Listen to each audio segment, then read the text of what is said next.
Hey, what's going on, everybody? Shane here with Vulgar Display Gaming, and today I'm joined by Anthony of the metallic hardcore band Loa Loa of Tucson, Arizona. How you doing, Anthony? This is our second time chatting. Doing real well, man. Kicking it. Hell yeah, I'm glad to hear that. This was, again, on my end, me screwing up and having you muted for our first interview.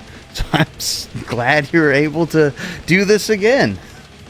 Yeah, no worries, man. Technical difficulties. That's the story of my life. Right? That should be the story of every band's life at one point or another. But that being said, I know we've talked a little bit about it, but give me a rundown of Loa Loa and your experience with being a actual seasoned musician and how you went to approaching this project. Yeah, well, so the guys in the band, we've all sort of been in other projects and been in things that were either at a local level, like pretty known, or me in particular, I've been in a couple bands that have made it to doing some touring. And so because of that, you know, I really approached this particular project as being something that I wanted to build for longevity, specifically just because if anybody out there who's in a band has been doing it for a while, you know, lugging gear and playing local shows and just not getting that recognition that you would hope for, eventually those things start to add up in a bad way. And that can really affect your drive and motivation because you're like, man, all we get is this whack stuff. And it's like, what's the point of that? So this band, I approached it in the idea that we wanted to sort of build it up as an entity online, and then step into that role of being a band and being able to sort of reap the benefits, not necessarily of like just because it's cool to have recognition in that way, but to save that time and that energy in your body from not wear and tear before anything meaningful even happens. And so yeah, that's like our main idea, and the way we're putting that into effect is basically doing what they are calling the waterfall release system, one a month or so, depending on, you know, how much music you have available, but they recommend one a month, and just that constant engagement of your fan base. And it's just a way to make sure that people that do get into your sphere of influence, that they don't leave, because they're constantly sort of entertained in that way. And yeah, so that's kind of where we're at with like the philosophy of building this. Is we have all of our members, we are practicing, and yeah, so soon this will be born into the real world. Yeah, because it definitely, get what you're saying. It gives a sense of like something to look forward to the next month. Because I know you guys just released the song Cicada. It came out, well, on the 30th. And we'll preview that in a little bit, because that song to me just gives me like, again, you guys give off a total hate breed kind of converged sound to me. You're hitting like, you know, the death metal-y kind of things, and it's just all blending together, but in a good way. And you're taking it on your own, giving your own unique sound to all of this. Yeah, I definitely. So the way that aspect of the band goes is Corbin. He's my guitar player. I've known him for a while because we actually were in like a funny cover band. We have his dad and stuff. They play in a cover band that does lesser known B-sides from like Rolling Stones and stuff like that. That's cool. And it was fun. That's why I did it. And so we used to play that music together, and I just knew that Corbin was always into hard, heavy stuff. And I have never said this to anyone outside of my band, but like 5 years ago, I had a crazy dream.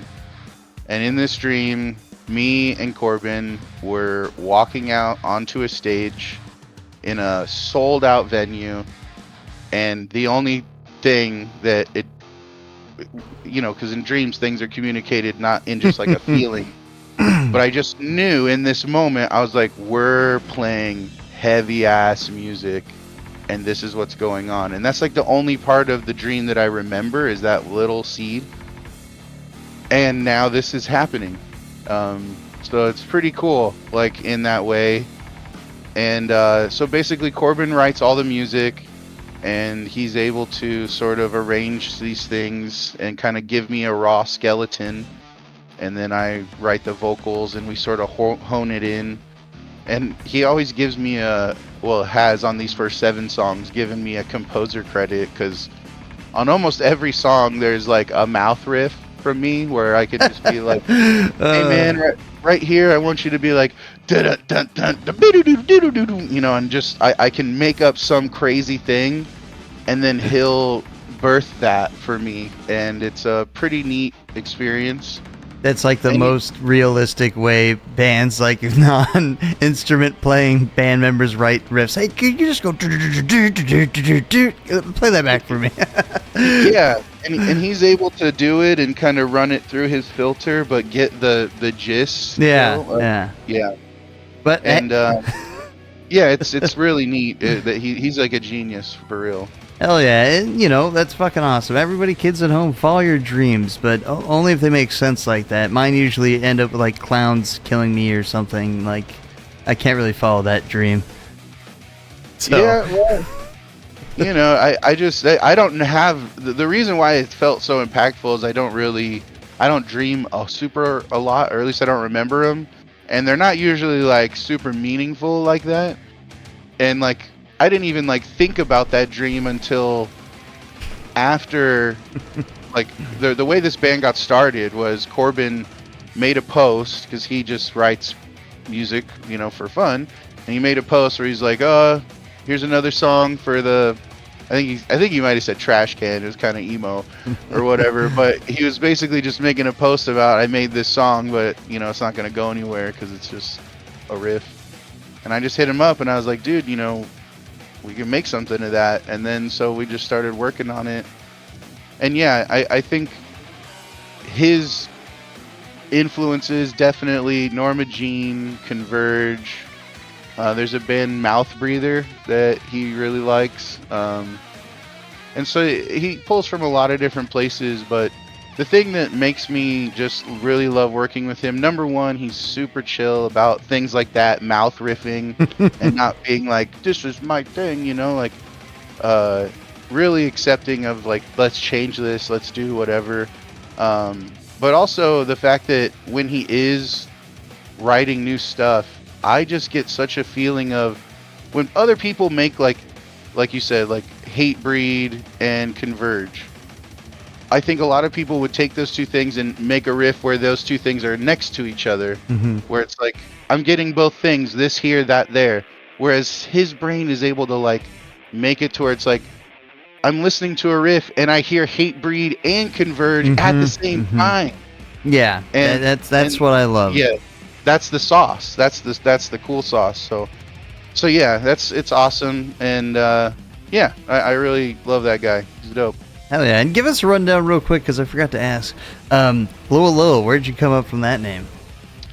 Yeah, that's also Corbin. When we first started, I had all these names. I wanted to call it, like, Hidden Hand, and...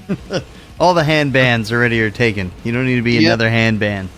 Yeah, we wanted to get handsy, or at least I did, but he was just like, what about Loa Loa? And I didn't know what it was, so I had to look it up. And it's an eye parasite that lives in Africa that once it's in your eyes, it basically eats your eyeballs till you're blind. And yeah, which is just super brutal. And yeah, I just liked the fact that it's so interesting and weird, and like nobody's ever heard of it before. And I don't know, like having an African word as your band name just seems cool and culturally diverse, It's something different. Yeah, and it's just, something that people have never heard before, and then when they learn what it is, they'll never forget it. Well, I mean, your riffs are sonically melting our eyes out anyway, and you're just, you have to be a good kind of parasite and your riffs infect us slowly, you know? Yes. Yeah. Well, I think, yeah, if you're in a band, you got to look at your marketing kind of that way. Like, you know, I try to ride the fine line because you don't want to be that guy that's like slamming or spamming posts everywhere. No. Everybody hates that shit. Yeah. And at the same time, you do have to be consistent with your marketing. So I try to keep like, I'm like in all these metal groups on Facebook and everything. And so like once a week, I'll go through and I'll just hit all of them at one time. And I seem to do it about once a week. And the admins of those groups seem to agree that that's fair. Appropriate. Yeah. Like once a week is good. Some people do that shit daily, you know. Like, right. And that's way too much. Daily, because then it's just like, yeah, and then people get sick of it. And there are certain groups where I can tell, because you'll go back and you'll be like, post pending, and they're like, they got sick of me or whatever. But you know, you just have to find that sweet spot of like how much of a parasite I've got to be. I mean, what can you do anyway? Marketing has gotten so weird nowadays, where it's not even when I've talked to other bands, your social media is what determines your placement on bills, what bands you can tour with, how much support you're even gonna get. If you have no social media presence, you're shit out of luck. Like, labels won't even look at you anymore. If they see that you're not putting in the work yourselves with getting merch, doing all of that, then what can you do? So you have to kind of be like, oh shit, I need to figure out my own marketing strategy now. Yeah, I mean, yeah, if I was gonna put out a word to other bands that are younger, you know, the reason why I'm doing this is because of that exact thing. It's like, when you are in a band and you're all about like, dude, let's play shows, let's have those moments, that is the core of everything we're all trying to do. But it sucks when you're like, dude, we're really good at what we do, and when we play shows, the reaction is great, but we can't get on a bill that we want, or we can't get next to the people that we want to be, or we think we should be next to, and it's all because of some number on a screen. And so, yeah, that's literally why I was like, let's build this up, let's like do this to where we can get that preemptively, so by the time we're like putting in the work and putting in that effort and kind of burning the candle at both ends, you're not trying to earn that. It just makes everything better. And plus, you know, I just started, I don't want to like plug on your shit or whatever, but go ahead. Well, that's what this is about. I'm you know, highlighting artists and the art behind, you know, the art behind the artists and what so forth. Whatever, I'm here to help. Yeah, well, we had talked before. Basically, my current like thing I'm kind of digging on is I started this. It's an Instagram page right now, just called Arizona Hardcore Union, and it's like anywhere where bands, Arizona or abroad, want logos or media made for them. I've seen some of his logos and everything, and they're clean. You know, like, you are killer at fucking editing these, photoshopping them, fucking making them look great. I appreciate that. And yeah, and that was the whole idea, is like, I've been doing that for my own band, and that's kind of goes along with that waterfall strategy. Is, you know, if you're going to be your own label or marketing firm, you kind of have to attack this from all angles. You need visual representations in different forms, in different places, and you kind of have to start building this omnipresence where it's like, if they're on YouTube, there's something monthly. If you're on Spotify, there's something monthly, and all these things. And then in between, all the reels and all the other posts and everything, and all of those take time to create. So I was just like really getting better at making them, and I was like, dang, I feel like if I could make this art and generate it for other bands and for my band, and then be able to turn around and be like, hey, I just made you this sick t-shirt logo, I can also put it on a t-shirt for you, and offer you that service of making the actual t-shirts. So yeah, so it's kind of like a little side hustle business. But if any bands out there need media, feel free to holler at your boy. Yeah, and as we were talking, all these logos have been popping up, shit that you've done. So, cool. yeah. So I have that up there so people can see examples as well as his Instagram page. Again, go check all of that out. Like, it's always great when artists are helping out other artists because you understand what an artist would want. Like, you're like, well, I'm in a band. Here's the kind of logo I would want. I understand their vision. So it's probably easier to work with you than some people. Well, I would hope. Yeah, I mean... and the thing for me is, it's like, yeah, I enjoy art. I make art outside of all of this. Mm-hmm. I paint models. Like, oh yeah, we talk. We'll get to that. Yeah, and so yeah, it's just like being able to apply that for other bands where it's like, hey man, I checked out your stuff. Boom, you know, you can do all one-stop shop and your band gets hooked up. So hell yeah. Speaking of checking out stuff, I want to take a minute to introduce everybody to Cicada, your new track. This is a fucking really short song, but it's all killer. When you get into the pits of this song, which we hope to see live soon, your only option is to survive the next like minute and a half. So let's check this out. Cicada by Loa Loa.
All right. Hopefully you all like that track. It was a good little break, and I felt like it was a good little, interjection in between here, what we're doing right now. Yeah. Excellent. So, I mean, this song was just such a fast and heavy song. Like, I think we talked about it, like your sequencing and everything. You wanted to put out a little bit longer songs first. Are you kind of going like with the length of the songs? How are you going about releasing these tracks, picking and choosing which ones you want to release? And are they going to be in order on the LP when you guys later release that later this year? Yeah, they'll probably be in the order of release on that EP release. The EP is called Jubilee. And it'll be out in its entirety in December once we're done with the Waterfall singles. And so, yeah, this particular track, it's our heaviest track for sure. Mm-hmm. And when the original raw riff came, it was like that first riff, that thing you hear, that doo-doo-doo, doo-doo-doo, and then just that mashing riff behind it. And I was just like, dude, this song doesn't really need to be a whole lot more than this. Like, the original thing I heard reminded me of being in like just a whirlwind, or where you're just like being overwhelmed. And then I was like, bees. And that's how we got to Cicada. I was like, there's billions of them. Yeah. Yeah. And yeah, the whole concept and the visualizer, and I could actually send you the visualizer for that. Yeah, please. And so, as we just talked about this, the visualizer just played, so you guys already saw it. Yeah, cool. And yeah, so it's meant to be exactly that. It is, when this song comes on, it's like the next minute 20 seconds is gonna be fucking wild. See, and that's what I love too. I love short songs because like I'm huge into punk, and I love that old school hardcore, like hardcore punk stuff. I love those short songs. I think they're fun. Sometimes that's all you need is just a quick, like, holy shit, that was like a brutal minute and a half to 2 minutes, and that's all you need. I am a fan of longer songs, but sometimes, like, I guess it's like different because when you go see Maiden, they have like fucking 7-minute long songs, 15-minute long songs. They're epics, you know. But for this style of music, those quick, in-your-face songs are fucking great, man. Yeah, and that so we do have, like, on this EP, it will be like 2 4-minute songs, which for us are long. Those are our 2 longest songs. But yeah, I that's the ordering of the songs had to do with, since this was our heaviest one and the shortest one, I wanted it to be in the middle, just so that if it wasn't well received, it's like, don't worry, we still got, you know, more coming. And if it is well received, it's like, cool, like, I don't know, it just seemed like a good tent pole for the situation. So yeah, it's fucking great, dude. Keep it up. And going back to what we were talking about earlier, it is, everybody could tell, like, you got some nerd stuff in the background. I got some nerd stuff in the background. Quick side tangent here, dude. You were into Warhammer too, and fortunately, you're not a cool Warhammer player, but talk about that real quick. Yeah, well, yeah, that's how I found you, was your cool Warhammer video at that game store, which is escaping my... Lost Planet. Everybody go check out Lost Planet if you're in the LA area. Mike is a killer fucking dude. Yeah, it was a sick video, and that's how I sort of was like, hey, this guy seems like he'd be into metal, and so, yeah, here we are.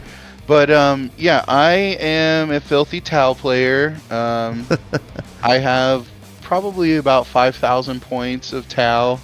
Yeah, it's popping up right here. Like, look at all the, like, your painting is simply phenomenal, if I may say. Again, I cut you off there, but hey, you're good. Yeah, and actually, those nice pictures that I sent you, those were my first round of, like, serious painting. So I actually have models that look considerably better now. I just haven't gotten around to photographing them. I think so. I don't want to go too hard on this, but my Warhammer story is basically when I got back into it, I was like, oh, I'm going to buy the Tau range in triplicate because that's how you can field it, you know? And so my dream was like, what if I had the entire army fully painted in triplicate, so that way, no matter what happens with codexes or this or that, I can just shift gears right into that meta. And and so I'm actually close. I am down to the command, like all of the command characters. And on my painting table right now is a Taunar and the big jet. And that's it. And then after that I have Kroot, but I don't really even count them because... Their Kroot models look kind of cool, though. They're cool, and they're necessary for the gameplay strategies, so that's why I own them. Once I get this all painted, and I'll consider it done, and then we'll just paint the Kroot as we go or whatever. Did you pick up a Manta yet? That's the only one I don't own. I own the jet below that. Yeah. I forget what it's called, a Tiger Shark, I think. Oh, okay.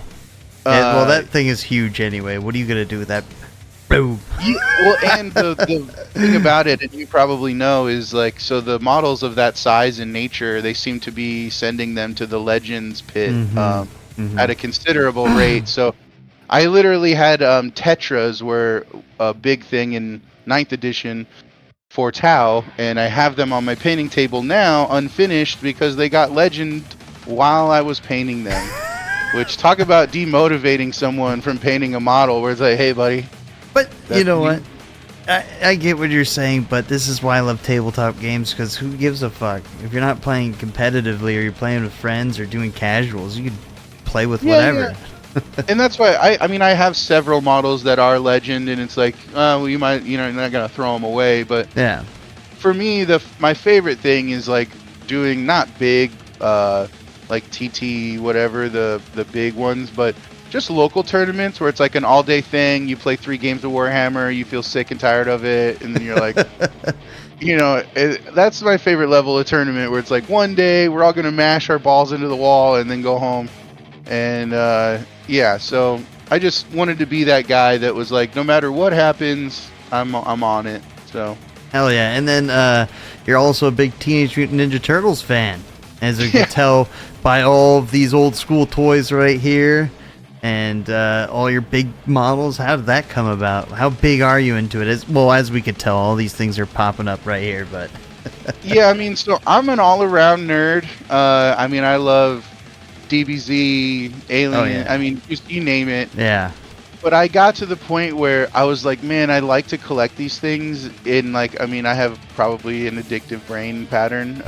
Same here.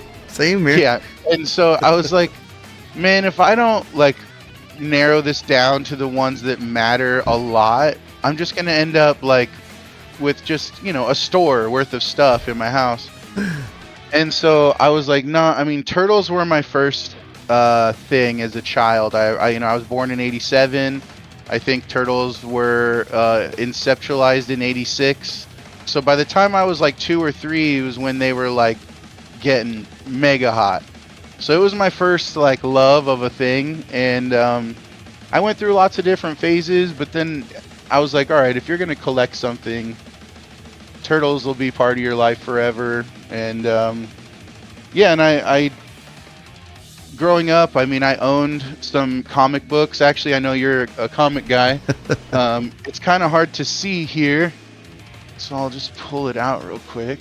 But so growing up, I had a comic that came with a cassette tape, and is this comic right here. And Hell so yeah. I have another one which is in the case that is just ragdolled, and that is the one that I read as a child hundreds of times. Damn. And it's just dog-eared. And so I was on eBay, and this random person posted this. Is that in the signed box. too? No, it's not signed. I would love for it to be signed, but Should probably go get that graded. So this was, I bought this on eBay in the box. Oh, with the cassette. Yeah, I have the cassette over here. Oh shit. And so I got this, literally, it is never been read. This has never been read. I would definitely get it graded. And so this is like my prized possession of Hell my turtle collection. Hell yeah. Because sentimental value, and this is probably the most valuable thing I own in turtle land. So everybody's got one thing, I think we talked about it too. All this metal nerddom, it all blends together. I haven't met a single person in this stuff that's not a huge nerd in one way or other when it comes to comics, gaming, or whatever. But it seems to be across the board. If you're into heavy metal, you're into one of the nerdy things: horror movies, gaming, or all of it, like me, unfortunately. Well, that's how it looked before, and I sold like tons and tons of stuff on eBay. I had Dragon Ball Z statues and all kinds of stuff. But I was I'll be honest, as a single, 30-year-old man, 30-something, when you walk into your house with a chick and you're like, look at my toy store. It doesn't always go over the way you think it's gonna go. You're not finding the right women, dude. My chick loves my whole. I am fortunate where I'm at now. I have an entire game room that wraps around this corner, arcades, all this. I have so much shit, it could fill another house. And my chick's I guess the biggest thing now is all my shirts. I have so many tour shirts. It's ridiculous. Hundreds. They're stacks. I had to retire a bunch and put them away. But my girlfriend's all right, well, now you got a lot of your other shit out of here into this room, but these fucking shirts. So I get what you're saying, but you just gotta find the right one, dude. that's gonna be stoked to walk into the toy store. Yeah. Yeah, I actually I'm also into as a younger man, skateboarding. I still love it. But, no, that's how I broke my arm. I was not very good. Yeah, I in my younger days, it was a pastime, but in my living room, I have like 28 skateboard decks. Damn. nailed to the wall. As you can see. Oh yeah, I see the teenage. Yeah, we've seen the Teenage Mutant Ninja Turtle ones. So yeah, well, we're getting it up right now. We're pulling up the panoramic shot of all these skateboard decks. Let's do that right there. There you go. All these visual or these audio cues are cues for my editor to pop up the pictures right here. Yeah, so I still have that effect when you walk in. You're like, whoa, this guy's into something. But you're into only cool shit, dude. Don't let anybody tell you otherwise. Well, I appreciate it, but I just I tried to simplify the life. Hey, there you go. But let's get back on track. The side tangent was fun and all, but it gives you a whole round. I guess we could see where you draw some of your inspiration from. And to that being said, do you draw any inspiration when you're writing your lyrics to nerdy stuff, crazy stuff? How is this all blending together? I mean, most of my lyrics are... in this band, I definitely kept it close to the heart on most of this stuff. Like, it's hard to explain because it is like, I've had my fair share of hallucinogenic experiences, and so I just sort of think about things in sometimes third person, sometimes a first person, but anybody who's been down that path knows that the introspection and the level of like self-correction that takes place, where it's like in those spaces you can't lie to yourself about the things you're doing. And so I kind of come at my music from that space. Like if I'm talking about something that I know I need to change, it's coming about myself personally. It's coming from that space of like it sounds so dorky to say this, but they call it the Bushido spirit. It's like the samurai code. Yeah, dude. No, it's all good. I get what you're trying to say. You're trying to find that change within to not be a Tao player, right? Well, man, they got you. Maybe we could sit down and we could talk about the aspects of the greater good. See, you're a filthy space commie, and this is why I don't know. I went into this and I thought you were cool, but when I saw that, Listen, we got plenty of Guevas in the army, bro. Right. No, but I get what you're saying. You try to keep these, as I could tell from some of these lyrics, they're a lot more grounded.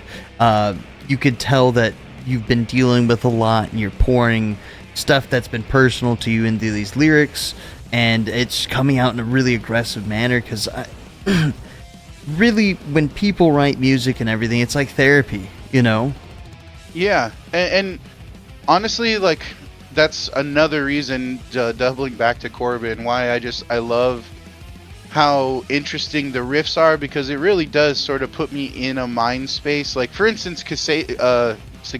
Oh, I almost said it backwards. Cicada, I literally went in and I was like, I just want to make the most brutal song and the most brutal imagery. And like, for instance, I'll just explain the lyrics in that song. Like, that song is meant for anyone who maybe doubted you or doesn't think that you can accomplish a certain type of goal or dream or whatever. And that song is literally about coming so hard from the other direction. Like, it literally says, like, deep inside you I will nest. Like, it's like getting inside someone and eating your way out like an alien. Hell yeah. And so it just, and then it talks about like, when you come to me I will be different, and it's talking about like being in your chrysalis or your human embryonic stage of an alien and then busting out and becoming that Xeno full-born alien and killing everyone. Hell yeah. Maybe it is about aliens, dude. Exactly. And music is all up to interpretation anyway. That's why I love metal. I love just fucking heavy music, because you put yourself into you create your own story behind the song. So what means one thing to you may mean something else to somebody else. Yeah, totally. Yeah. Hell yeah. Dude, I've had such a great time talking to you. Let's wrap all of this up with, when's the next single coming out? When can we look forward to that? What's the rest of the year look like for Loa Loa? And what's your future look like? What are you guys hoping to do by the end of the year? I know you said you got some shows lined up. You're trying to get some shows lined up.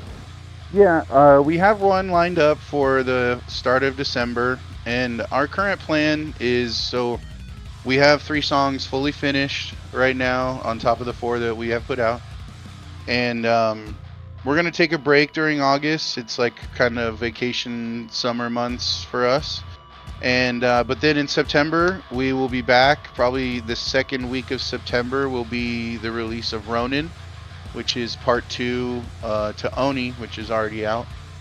And then we're just going to do that September, October, November. So there'll be 3 singles. And then in December, we're going to release the remastered EP. So it's kind of all put out as a cohesive unit. And then in January, we're hoping to, in the background of all of this, we're starting working on new music now. We've actually already started. Oh yeah. And so January, we're just going to start the waterfall for our next. We don't know if it'll be an LP. It might be another EP, another 7 songs or whatever. But we're going to start dropping them in January. So new music the rest of the year, new music next year, new music always. There you go. And hopefully we can see you touring soon. Are you going to have any real quick physical releases? Yeah, we might. I mean, we're still kind of figuring out exactly what people would want, but I want a vinyl. Give me a vinyl, brother. Yeah, so exactly. I have been talking to a couple vinyl companies, and it might be cool to maybe do like 100 of them. You know, because they aren't cheap.